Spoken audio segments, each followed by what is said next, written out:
Magandang araw na naman sa inyong lahat. So, nagbabalik na naman po ang inyong Kuya Roland para sa ipagpatuloy yung nasimulan ko na hindi ko pa natapos na bayong. So, actually, ito yung bayong na tatapusin ko na ngayon. So, konti na lang yung gagawin ko dito. So, isusuksok ko na lang yung mga nakausli na to. So, yan na. Ito, bali, naumpisan ko na siya. So, isusuksok ko na lang to. And then, kapag nailak ko na to lahat, at natapos ko na to. So ilalagay ko na yung pinakabitbitan niya, yung pinakahawakan. So ito na yung pinakahawakan niya. So bali ni-ready ko na siya. So ito na, ikakabit ko na lang. So pagkatapos ko to, ikakabit ko na yung bitbitan nitong bayong na to. So yun. So tara, samahan niyo ako sa aking pagpapatuloy dito sa paggawa ko dito sa ginagawa kong bayong.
So, bali dito na ako sa baba gumagawa kasi medyo mainit doon sa taas.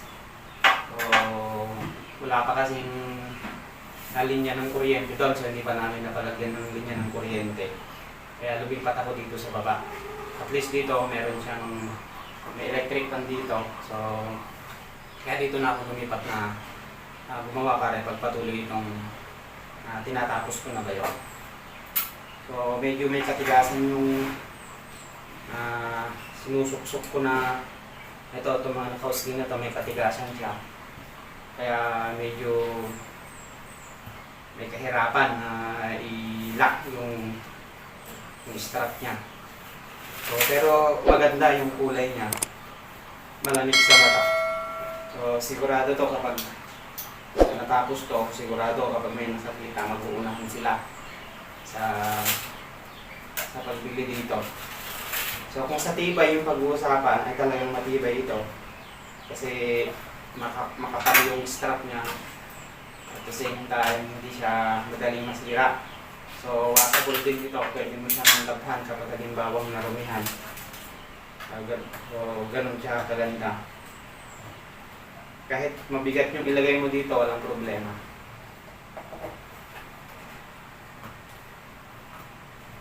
So, kayang-kaya niyang dalhin kahit medyo may kabigatan yung ikakarga mo dito. Pag natapos to, maganda siya na pamalengke. Ito, so medyo marami na rin yung kakargahin nito. Kaya maganda siyang gamitin pamalengke. Sa mga nanay na palagi sa palengke, ito, maganda ito yung maganda dito sa basket na to.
Bitbitan nito.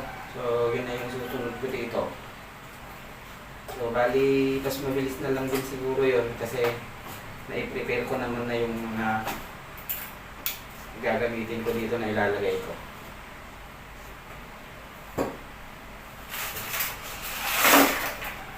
So, bali, ito na yung bayong. So, ang kulang na lang dito is yung pinaka-bitbitan niya. So, yun yung susunod ko pa na ikakabit ngayon. Kaya samahan nyo ako hanggang sa pagtatapos ko dito sa ginagawa kong bayong na to.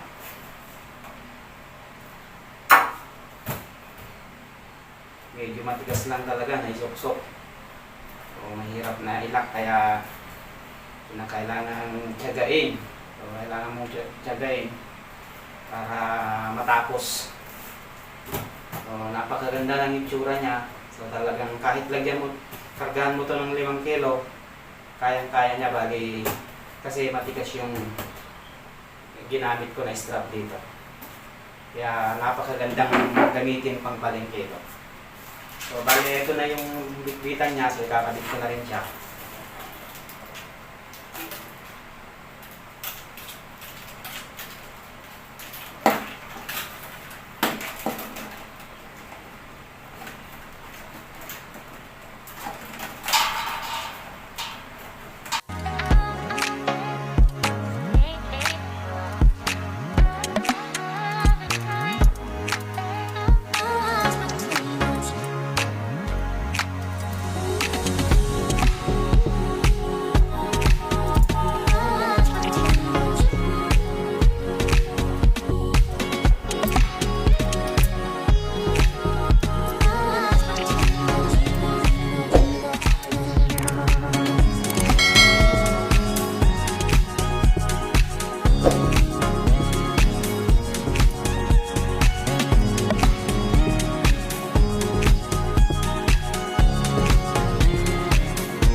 ko na siya. And then, dito naman sa kabila, yung kakabit ko na rin yung isa. So, ito siya. So, doble yung mga ginagawa kong bitbitan. So, dinodoble ko yung ilalagay ko dito sa hose para siguradong mas matibay siya.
Ayan, so bale ito na yung basket na ginawa ko. Tapos, ang ilalagay ko na lang dito, pinakahuling ilalagay ko dito. So ito. Ito na yung mga pinakahuling ilalagay ko dito. So, bale ito, ilalagay ko lang siya dito. Parang pinaka-design niya or na rin siya dito. Para at tali. X lang yung gagawin ko dito. X siya dito. So, ang purpose nito, parang pinakatutulong na rin dito para hindi siya mahugot ng cross. Pero, hindi na basta-basta mahugot ito kasi nakasuksok naman na ito ng ilang layer yan. Bali, 4. Tapos, ilalagay ko pa ito. X lang. So, parang design nyo na lang ito. So, ito, ginupit ko na lang ito na 9mm din to. So, depende na lang sa inyo kung gaano kalapad yung gusto nyo ilagay dito. So, yun. Kakabit ko na to.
So, bali, ito na yung ginawa ko yung bayong na sinimulan ko. So, sa wakas natapos ko rin yung sinimulan ko na bayong. So, ito, bali, ito na yung pinaka-finish product niya. So, malamig sa mata yung kulay niya. So, medyo nahirapan din ako sa paggawa kasi nga medyo matigas yung ginamit ko na strap. So, ito kasi is ginagamit nila ito sa mga bundle ng tiles. So, nung bumila ako ng tiles, nakita ko kasi ito, kaya nasa basurahan lang siya, kaya hiningin ko na.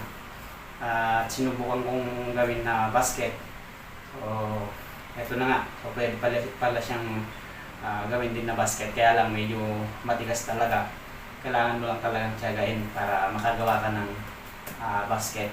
So, sa wakas na tapos ko rin itong ginawa kong bayong. So, pwede na siyang gamitin na pamalengke o kaya lalagyan ng baon.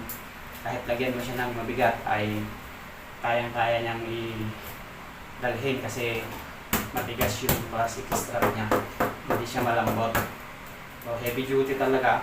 At washable din. Pwede mo rin siyang laban kung halimbawa marumihan man siya. So, ganun kaganda tong basket na to. So, ganun siya katibay. So, siguro nandito ko na lang din tatapusin ang video ko na to.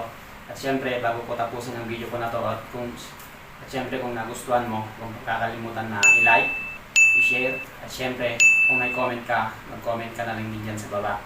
At syempre mag-subscribe ka na rin, at huwag mong kakalimutan na click yung notification bell dyan sa baba para lagi kang updated sa mga susunod ko pang mga video.